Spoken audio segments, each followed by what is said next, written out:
मृत्यु वह सच्चाई है जिससे कोई भी इंसान बच नहीं सकता। हम सब जानते हैं कि एक दिन हमें इस दुनिया से जाना है। फिर भी जब यह सच हमारे सामने खड़ा होता है तो दिल कांप जाता है। जब भी हमारे मोहल्ले या गांव से कोई शव यात्रा गुजरती है और लोग राम नाम सत्य है कहते हुए आगे बढ़ते हैं तो कुछ पल के लिए हम सब चुप हो जाते हैं। सफेद कफन में लिपटा शरीर, चार कंधों पर उठी बांस की अर्थी, पीछे चलते परिजन, रोती हुई आवाजें, यह दृश्य बहुत गहरा असर छोड़ता है। लेकिन क्या आपने कभी सोचा है कि उस शरीर को इतने कसकर रस्सियों से क्यों बांधा जाता है? पैरों के अंगूठों को आपस में क्यों बांधा जाता है? श्मशान में खोपड़ी को डंडे से क्यों तोड़ा जाता है? क्या यह सब सिर्फ परंपरा है या इसके पीछे कोई कारण भी है? भारत की पुरानी धार्मिक पुस्तकों में मृत्यु के बारे में विस्तार से लिखा गया है। उनमें से एक है गरुड़ पुराण। यह ग्रंथ भगवान विष्णु और उनके वाहन गरुड़ के बीच संवाद के रूप में लिखा गया है। इसमें जीवन, मृत्यु और मृत्यु के बाद की यात्रा का वर्णन मिलता है। आज हम इन्हीं बातों को समझने की कोशिश करेंगे। जब किसी व्यक्ति की मृत्यु होती है तो डॉक्टर कहते हैं कि उसका दिल धड़कना बंद हो गया है, दिमाग काम नहीं कर रहा है और शरीर में कोई हरकत नहीं है। विज्ञान की नज़र में यही मृत्यु है। लेकिन धार्मिक दृष्टि से माना जाता है कि शरीर और आत्मा अलग अलग हैं। शरीर मिट्टी से बना है और एक दिन मिट्टी में मिल जाता है, लेकिन आत्मा अमर है, यानी वह कभी नहीं मरती। ऐसा माना जाता है कि जब प्राण शरीर से निकलते हैं तो आत्मा कुछ समय तक अपने ही शरीर के आसपास रहती है। उसे तुरंत यह एहसास नहीं होता कि वह शरीर छोड़ चुकी है। वह अपने परिवार को रोते हुए देखती है पर उनसे बात नहीं कर पाती। यह विचार हमें आध्यात्मिक ग्रंथों में मिलता है। अब बात करते हैं उस रस्म की जिसमें मृत शरीर को रस्सियों से बांधा जाता है। पुराने समय में एम्बुलेंस नहीं होती थी। लोग शव को बांस की अर्थी पर रखकर कंधों पर उठाकर श्मशान तक ले जाते थे। रास्ते ऊबड़ खाबड़ होते थे। अगर शरीर को ठीक से न बांधा जाए तो वह गिर सकता था या उसका हाथ पैर लटक सकता था। यह दृश्य देखने वालों के लिए दुखद और डरावना हो सकता था। इसलिए शरीर को सीधा और स्थिर रखने के लिए रस्सियों से बांधना जरूरी था।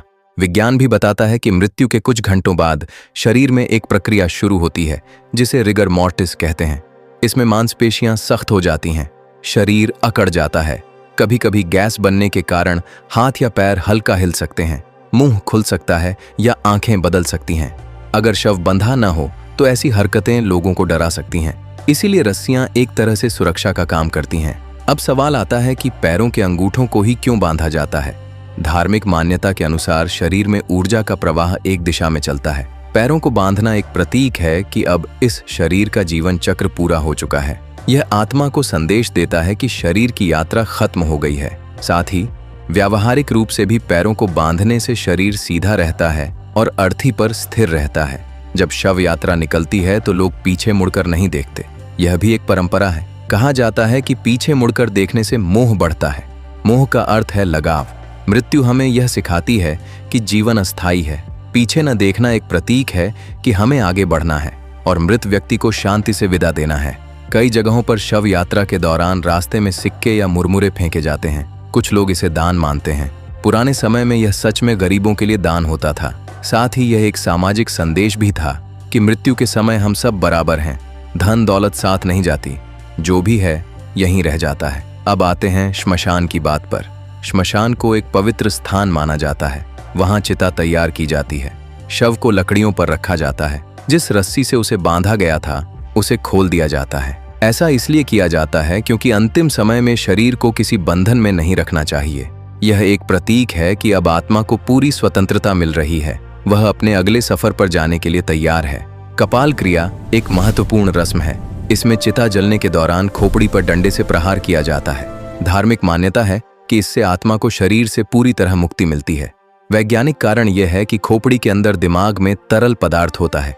आग की गर्मी से दबाव बन सकता है। अगर खोपड़ी न टूटे तो वह फट सकती है और चिंगारियां फैल सकती हैं। इसलिए यह एक सुरक्षा उपाय भी है। अंतिम संस्कार के बाद परिवार 13 दिनों तक शोक मनाता है। कई घरों में इन दिनों गरुड़ पुराण का पाठ किया जाता है।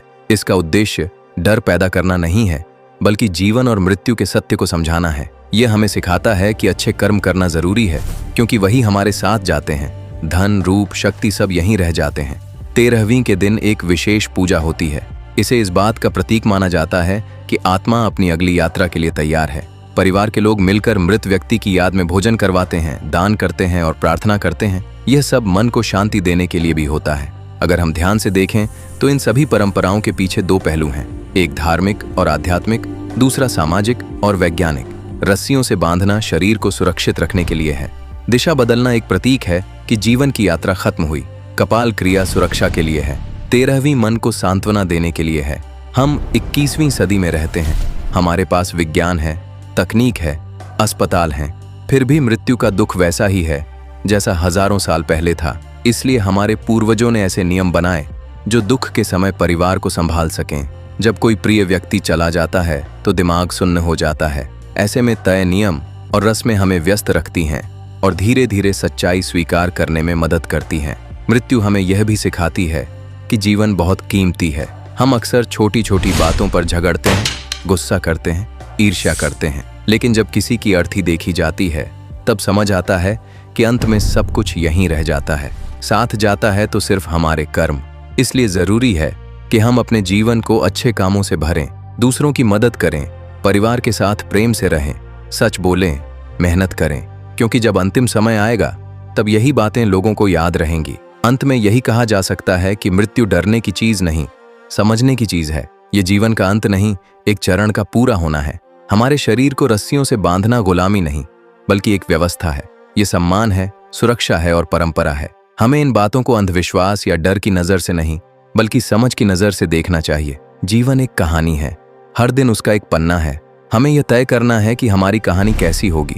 जब हमारी यात्रा खत्म होगी तो लोग हमें किस रूप में याद करेंगे। इसलिए आज से ही अच्छे कर्मों की शुरुआत करें, क्योंकि जीवन अनमोल है और हर सांस एक उपहार है।